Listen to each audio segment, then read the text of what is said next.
Okay, let's just dive right into this explainer. Today, we're decoding the raw, absolutely unapologetic mindset that you need for extreme success. Look, if you're searching for a comfortable, easy path, this probably isn't for you. But if you want to break down the exact psychological framework that separates the absolute elite from, well, everyone else, you're in the right place.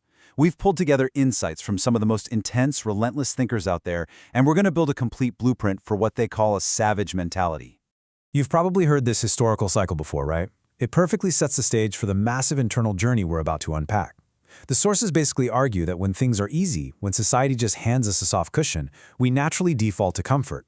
And honestly, comfort breeds weakness. To break out of that soft times phase in your own life, you can't just wait around. You have to actively seek out friction. You've got to willingly step into the fire to forge yourself into someone who can actually survive and thrive when things get incredibly tough.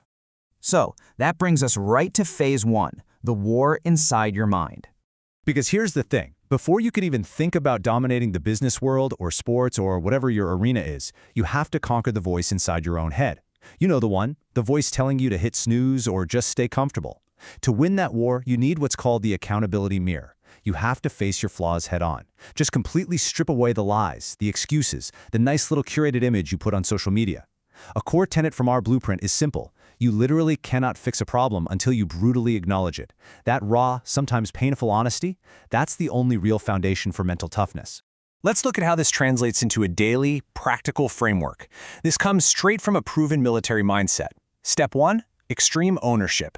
Meaning, you can't blame your parents, you can't blame your boss, or the economy. You own everything, period. Step 2 is the dichotomy of leadership. While you've got to push hard, you also have to navigate life's complexities without completely self-destructing. And step 3, this is massive. Discipline equals freedom. Listen, motivation is a myth. Passion fades. The only thing that guarantees you're going to execute every single day is strict, unwavering discipline. Which leads us straight into phase 2, obsession over passion. Once your mind is actually armored up and you've got that discipline locked in, it's time for a major shift in how you view your goals. Society constantly tells us, hey, just follow your passion, right? It's safe and everyone cheers for you. But reality demands obsession. You have to be willing to sacrifice the socializing, the late nights out, just fitting in, if you truly want to reach your absolute potential. When you're obsessed, people are going to ask why you're antisocial. They'll wonder why you're working at midnight while everyone else is out having fun. Our sources make it clear. If people don't think you're at least a little bit crazy, you just aren't pushing hard enough. The distinction here is huge. It's really not about what you say. It's about the undeniable, relentless actions you take when things get hard. Look, everybody talks about how much they hate losing. But losers, they stop at the complaint. Winners internalize that hatred and weaponize it. They do whatever it takes. They show up early, they stay late, and they execute. They don't just want a participation trophy, they want to completely dominate their space. All right, moving on to phase 3, torture them with success. As you get obsessed and start pulling away from the pack, you are going to attract critics. Haters, doubters, it's inevitable. And the Blueprint's approach to this is pretty aggressive, but man, is it effective. When someone says you can't achieve your dream, you don't argue with them. You take that negative energy, filed away in your mental Rolodex, and use it as premium fuel for your daily grind. Don't post a long defense online. Just put your head down and outwork them by a mile. The goal here is to cast a shadow so massive with your achievements that those naysayers just shrink right into irrelevance. According to this framework, success isn't just the best revenge, it's literally the only revenge. Anything else is just petty and burns up the energy you need to actually reach your goals. You win so big that they have no choice but to watch you soar while you completely forget they even exist.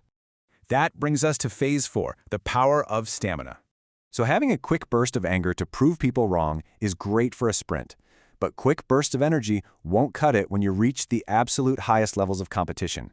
To be legendary, you need stamina.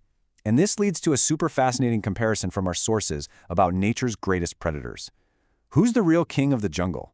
I mean, we all immediately think of the lion, right? Strongest, loudest, the king.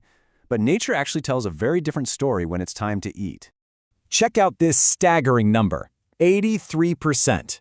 This represents the deadly efficiency of a really unexpected animal. It's a hunting success rate that totally blows every other predator out of the water. Any guesses who it belongs to? This data captures the whole concept of competitive stamina perfectly. The lion relies on raw power and explosive speed, but it only has a 30% success rate. The African wild dog, though, 83%. Why? Because the wild dog doesn't win by being the biggest or the fastest. It wins by relentlessly outlasting its prey. They don't ambush, they follow. They just let their prey run for miles until it literally collapses from pure exhaustion. That is competitive stamina. It's the ability to keep coming, day after day, year after year, and just refusing to quit. And finally, phase 5. Dominate in the dark. To build that wild dog level of world-class stamina, you've got to totally redefine your relationship with the work nobody else sees. These are your daily non-negotiables. True champions are forged in the quiet, super lonely hours of the morning. Look, effort alone doesn't pay the bills. Execution does. Whether you're sweeping a warehouse floor, making French fries, or closing a billion-dollar deal, your standard has to be exactly the same. You wake up before the competition, you put in the grueling practice when the cameras are off, and you make yourself absolutely undeniable. And here is the ultimate takeaway. If you execute behind closed doors, when you're exhausted, when you're all alone, your success in public becomes an absolute certainty. Champions aren't made under the stadium lights. They're made at 3 a.m. in an empty gym, pushing past the point where a normal person would just give up. You conquer the dark, and the light? Well, that's just where you go to pick up your trophy. So I'm going to leave you with this final thought to spark your own internal revolution. The path of least resistance is always right there, waiting for you. You could quit right now, blend back into the crowd, and 10 years from now, people will say, yeah, they tried, but it didn't work out. Or you can embrace the friction. You can adopt this savage blueprint, outwork literally everyone in the room, and become a living legend. The choice to be great or to be completely forgotten is entirely in your hands today. Choose wisely.